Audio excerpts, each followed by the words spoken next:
প্রিয় দর্শক, সাজ্জাদ কাদিরের সালাম, আসসালামু আলাইকুম, প্রীতি এবং শুভেচ্ছা জানবেন।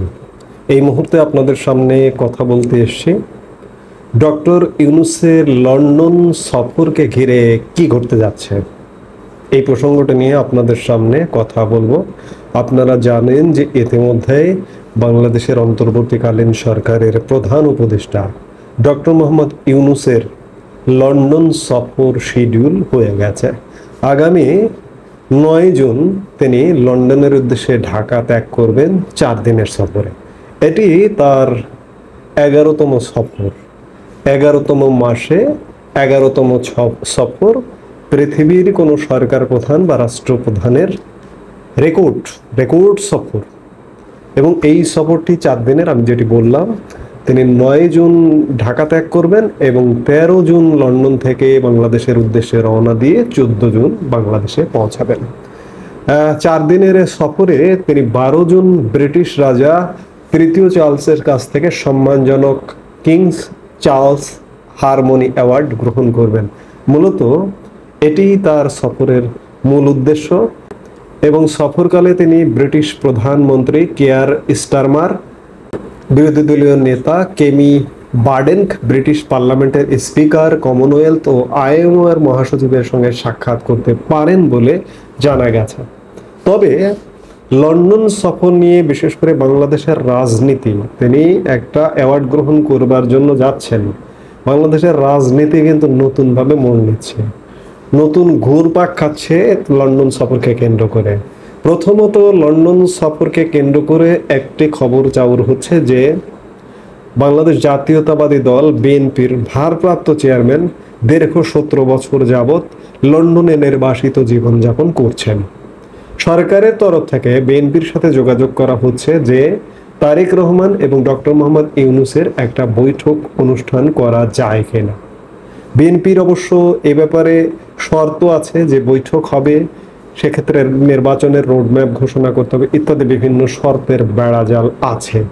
এবং সূত্রের খবর যে ডক্টর মোহাম্মদ ইউনূসের 9 জুন সফরের আগে, ঈদের ঠিক পরে পরে এই সরকারের একজন প্রভাবশালী কর্মকর্তা, যিনি ভারতের প্রধানমন্ত্রী নরেন্দ্র মোদীর সাথে ডক্টর মোহাম্মদ ইউনূসের বৈঠকের মূলত মেইন অ্যারেঞ্জার হিসেবে ভূমিকা পালন করেছিলেন, সেই কর্মকর্তা ঈদের পরে পরে লন্ডনে যেতে যাচ্ছেন এবং তারেক রহমানের সাথে বৈঠকটি নিশ্চিত করবেন, এমনটাই বলা হচ্ছে।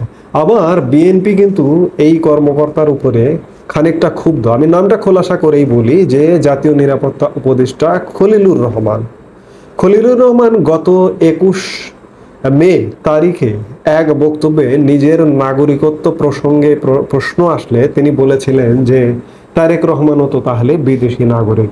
তো খলিলুর রহমানের এই মন্তব্যের পরিপ্রেক্ষিতে বিএনপি ক্ষুব্ধ হয়েছিল এবং খলিলুর রহমানের পদত্যাগ দাবি করেছিল।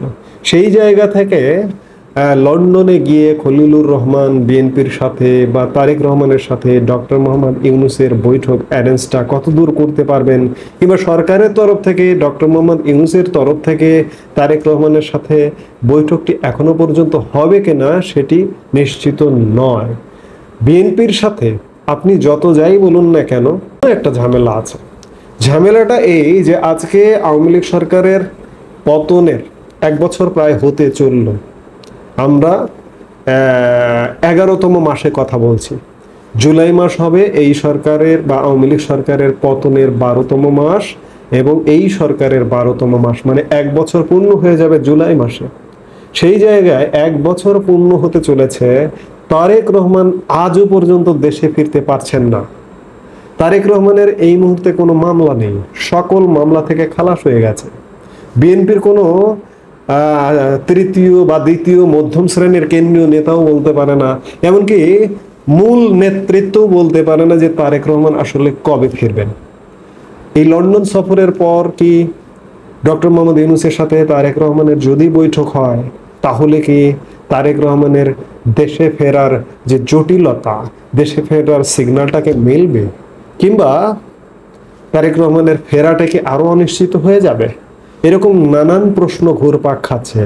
অন্যদিকে ডক্টর মোহাম্মদ ইউনূসের লন্ডন সফরকে কেন্দ্র করে বাংলাদেশের আরেক প্রধান রাজনৈতিক দল বাংলাদেশ আওয়ামী লীগ, যেটি সর্বশেষ ক্ষমতাসীন ছিল, ক্ষমতা থেকে বিদায় নিয়েছে, লন্ডন সফরকে কেন্দ্র করে আওয়ামী লীগ লন্ডনে ব্যাপক শোডাউনের পরিকল্পনা করছে। সারা ইউরোপে, সর্ব ইউরোপে আওয়ামী লীগের নেতা কর্মীরা ছড়িয়ে আছে এবং ইউরোপে আওয়ামী লীগের একটা স্ট্রং ভিত্তি আছে। সারা ইউরোপ থেকে লন্ডনে আওয়ামী লীগ নেতাকর্মীদের জড়ো করবার একটা কর্মসূচি চলছে বলে সূত্রের খবর। বিশেষ করে ডক্টর মোহাম্মদ ইউনূস যেখানে যেখানে যাবেন সেখানে সেখানে বিক্ষোভ প্রদর্শন করা হবে, এমনটাই খবর। শুধু তাই নয়, লন্ডনে আসছেন যুক্তরাষ্ট্র থেকে প্রধানমন্ত্রী শেখ হাসিনার পুত্র সজীব ওয়াজেদ জয়, এমন একটি খবরও চাউর হয়েছে। লন্ডনে এসে নেতাকর্মীদের উদ্বুদ্ধ করে তিনি এই বিক্ষোভ কর্মসূচিকে সফল করবার একটা প্রচেষ্টা চালাচ্ছেন, এমন খবরও চাউর হচ্ছে। এবং সজীব ওয়াজেদ জয়ের কর্মসূচির মধ্যে রয়েছে যে লন্ডন সফরে আওয়ামী লীগের ব্যাপক শক্তি সমর্থ প্রদর্শন করে ডক্টর ইউনূসের কর্মসূচিকে বাধাগ্রস্ত করে খানিকটা সজীব ওয়াজেদ জয় আরও কিছু নেতৃবৃন্দকে নিয়ে ভারতে তার মার সাথে দেখা করতে যাবেন, এমনটাই সূত্রের খবর। এবং ডক্টর মোহাম্মদ ইউনূসের সফরকে কেন্দ্র করে আওয়ামী লীগের এই কর্মসূচির কারণে ডক্টর মোহাম্মদ ইউনূসের সফরসূচি এখনো পর্যন্ত জনসমক্ষে প্রকাশ করা হচ্ছে না। ব্রিটিশ রাজার কাছে পুরস্কার নেওয়ার কর্মসূচিটা ছাড়া এবং অন্যান্য যে কর্মসূচিগুলো আছে ডক্টর মোহাম্মদ ইউনূসের, সেই কর্মসূচিগুলো প্রকাশ্যে আনা হচ্ছে না আওয়ামী লীগের এই থ্রেটের ভয়ে। এবং শেষ পর্যন্ত হয়তো এমনটাও হতে পারে যে অন্যান্য কর্মসূচি যেগুলো থাকবে ডক্টর মোহাম্মদ ইউনূসের, সেই কর্মসূচিগুলো প্রকাশ্যে আসবে না। এখন সব কিছু মিলে বলা যেতেই পারে যে লন্ডনে তারেক রহমানের সাথে ডক্টর মোহাম্মদ ইউনূসের দেখা হচ্ছে, অন্যদিকে সজীব ওয়াজেদ জয় মার্কিন যুক্তরাষ্ট্র থেকে ছুটে আসছেন, আওয়ামী লীগ, বিএনপি এবং ডক্টর মোহাম্মদ ইউনূস, এই সব কিছু মিলে লন্ডন এই মুহূর্তে মূল কেন্দ্রে, রাজনীতির দৃষ্টির কেন্দ্রে পরিণত হচ্ছে বলেই মনে হচ্ছে। এখন লন্ডনে এর ফলাফল দেখতে হবে যে আওয়ামী লীগ ডক্টর মোহাম্মদ ইউনূসের বিরুদ্ধে, ইউনূসের সফরকে কেন্দ্র করে কতটা শক্তি প্রদর্শন করতে পারে, কিংবা তারেক রহমানের সাথে ডক্টর মোহাম্মদ ইউনূসের বৈঠকটা যদি অনুষ্ঠিত হয়, এই বৈঠকের পরে কি ফলাফল আসে বিএনপির রাজনীতিতে, সেগুলো দেখার জন্য আমাদের আরও খানিকটা সময়, আরও কয়েকটা দিন অপেক্ষা করতে হবে। সে পর্যন্ত আমরা অপেক্ষা করব এবং দেখব।